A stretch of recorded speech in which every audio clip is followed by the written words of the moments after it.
યોગ કર્મસુ કૌશલમ।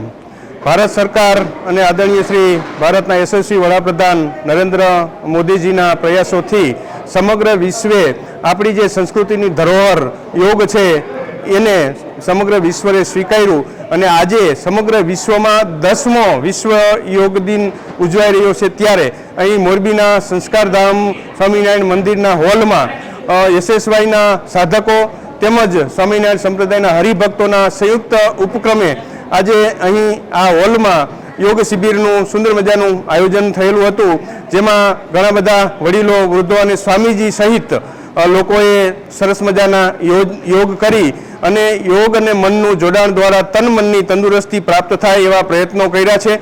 અને અમારા યોગ ટીચર એવા યશસ્વીના 3 બહેનોએ એવી તૈયારી પણ બતાવી છે કે જ્યારે પણ કોઈને જરૂર હોય અને હરિભક્તોની તૈયારી હોય તો દરરોજ અમે અહીં યોગ શીખવવા માટે અને યોગ કરાવવા માટે આવશું। તો આજનો આ કાર્યક્રમ ખૂબ સરસ રીતે સફળ થયો અને સંપન્ન રહ્યો।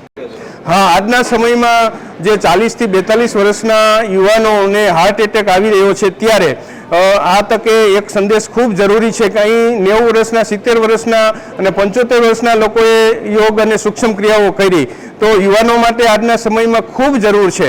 આજે આપણે ખોટું કોરોના કાળને બદનામ કરીએ છીએ, પણ આપણી જે જીવનશૈલી એવી છે જેના કારણે આપણા લોહીમાં કોલેસ્ટ્રોલનું પ્રમાણ વધી જાય છે અને એના કારણે એટેક આવે છે। તો આપણા જીવનશૈલીમાં ફેરફાર કરી અને દરરોજ 1 કલાક આપણા શરીર માટે, આપણા તન માટે, આપણા મન માટે ફાળવીએ અને યોગ પ્રાણાયામ કરવીએ એ ખૂબ જરૂરી છે।